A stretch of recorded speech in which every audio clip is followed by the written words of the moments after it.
Konnichiwa people, today I'm covering all the essential knowledge you need to progress smoothly and ensure you don't miss any important activities. Since this is a beginner's guide, I will stick to the basics. I will break down more detailed information in future videos. Before we begin, let me note two important things. Number one, if you are a lone wolf, come join our Discord community. Your dad is waiting for you to join one of our tryhard guilds, and of course we aim for the top. Number two, if you haven't already watched my video about crucial pre-registration rewards, go check it out, links are also in the description. First, let me explain some key points to clear things up. The maximum level in the game is currently 40. Every day, new content unlocks based on the day and your level. Additionally, there is a daily level cap, and even if you want to exceed this cap, it's not possible. This system ensures smoother progression for all players and helps manage the overwhelming main quest tasks early in the game. Cover all essential information about mandatory activities and what can be left for another day. Again, I won't go into very specific details, since I will release more videos covering this content in depth later on. So don't worry, subscribe to the channel, stick around and you will get all the important information before release. What unlocks on day 1? Your level caps at 20. In about 2 hours more or less, you will reach that threshold. You gain access to the first normal dungeon, the Library of Chaos, which you can run unlimited times, since it's on normal difficulty. More of those things later. You also get access to battlegrounds for mass PvP, however, it's not essential to run this daily. Additionally, you unlock the Universal Hall, a solo dungeon that doesn't reset daily and is skippable on the first day. Let's wrap up and focus on what you need to do and prioritize on your first day. Day 1. First off, run your main quest and side missions. These provide extra gear and coins crucial for your character progression. After reaching a certain milestone, the main quest will ask you to complete the first dungeon, Library of Chaos. You will initially complete it with AI bots, and after that you can run the dungeon with real players. At this point I will mention what is very important to do once you reach that milestone. Then I will explain some optional activities that aren't mandatory but are beneficial if you have extra time. First off, let's talk about your dailies. You need to spend all your vigor, which is like stamina used for gathering and crafting. Progressing your profession is very important, but we won't go into depth here. Just focus on spending on gathering and some crafting from day 1 because you will lose any unused vigor. Reputation missions. They spawn at random locations. You have to complete them to gain a reputation based on the territory they appear in. Make sure to do these tasks as well. These are up to 6 each day, not sure if you're gonna have 6 from day 1. Regarding that, make sure to complete them all. Once you've completed these mandatory activities, you are done for the day. Now we'll mention what you can do next for smoother progression. If you have extra time, one of the most important things is to run the normal dungeons as many times as possible. This helps you get more gear, increase your gear score and be ready for the next day. You can also engage in Battlefront, mass PvP fights for some coins and cosmetic rewards. If you have time to dedicate to the game, it's worth starting these activities eventually. There is also exploration, where you can explore each area, get some cosmetics and some other stuff that are not so important. It's more for cosmetic reasons. Eventually you will also have to complete those, but it's not something mandatory. And it's better to dedicate your time to the activities mentioned earlier. Spoiler alert, I will make videos on exploring each area. To avoid unnecessary effort, wait for these walkthroughs from me or other content creators, so you won't miss any exploration details. And of course you're gonna save tons of time. Day 2. The level cap increases to 26, another normal dungeon unlocks along with your first raid.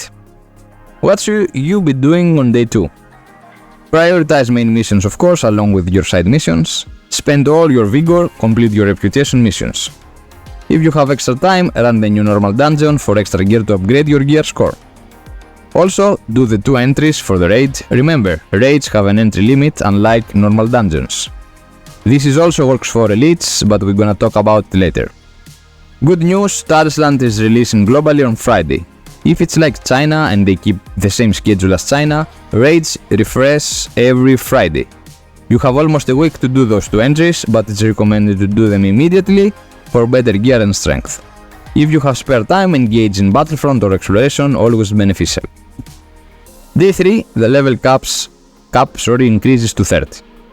A new dungeon and Dark Invasion unlocks. What should you prioritize? Continue of course with your main and side mission, spend your vigor and complete your reputation missions. And if you haven't completed yet the Universal Hall, it's the solo dungeon mentioned from day 1, make sure to do it today since it resets every 3 days. And today, day 3, it's the last day. Dark Invasion also unlocks today. I'm not entirely sure if it's time gated for completion on the same day, or you can be left until tomorrow, but remember that its content resets every 3 days as well. So if Dark Invasion needs to be done today, make sure to complete it, otherwise you can leave it for tomorrow. If you have spare time of course, engage in Battlefront or Exploration, always beneficial. Day 4. The level cap increases to 34. The 4th dungeon on normal difficulty unlocks, along with the elite version of the first raid. Grind previous dungeons and normal difficulty of course. If you also haven't done the entries for the normal raid dungeon, do them to get better gear and be able to clear the elite version if you are struggling. Worth mentioning that elite was pretty hard in beta, so completing some normals wouldn't hurt. If you have extra time, follow the same priorities as previous days, Battlefronts, Exploration, etc. Also Universal Hall reset, despite you have 3 days to clear, you might have the time to complete it as well, since this day doesn't require so many activities. Day 5. The level cap increases to 38, the final dungeon on normal difficulty unlocks, along with the gold boss. Worth mentioning, the gold boss rewards reset every 3 days, but you must complete it today. Continue with main stories, vigor reputation missions, and usual priorities like grinding dungeons and exploration. Day 6 is the last day. The level cap increases to 40. Arcane Realms 1 and a new raid for farming gear sets unlocks today. We will go into more depth about this in our next video. For now, as part of this beginner's guide, prioritize your main stories, vigor, reputation missions, and grinding dungeons. However, since day 6 is Thursday, remember that raids refresh on Friday, you must complete the new raid today as it resets tomorrow. Dark Invasion, which we got on day 3, also resets today, ensure you complete that as well, and don't forget of course your Universal Hall. If you haven't done it yet, consider doing this, maybe on day 4 or 5 due to today's busy schedule. If you have extra time, follow the same priorities as previous days, Battlefront, Exploration, etc. Now, a very important info. Normal dungeons, 5 in total, have also an elite version. We will discuss dungeons more in our next video, but know that elite entries are limited and stack up to 3 days. You must do at least 1 elite dungeon daily for daily missions, so plan accordingly if you want to stack entries. In case we get them on the same day with normal difficulty ones, it's considered as well as a mandatory activity. Battlefronts are crucial but time consuming. Focus on main missions and side quests. Firstly, if you are limited to a few hours per day. More details will come in future videos. And that's everything you need to know for smooth progression from level 1 to 40. If I forgot anything, please write it in the comments, I would be happy to add it. Don't miss out on upcoming videos, they will be very informative. Arigato for watching, and until next time, see ya!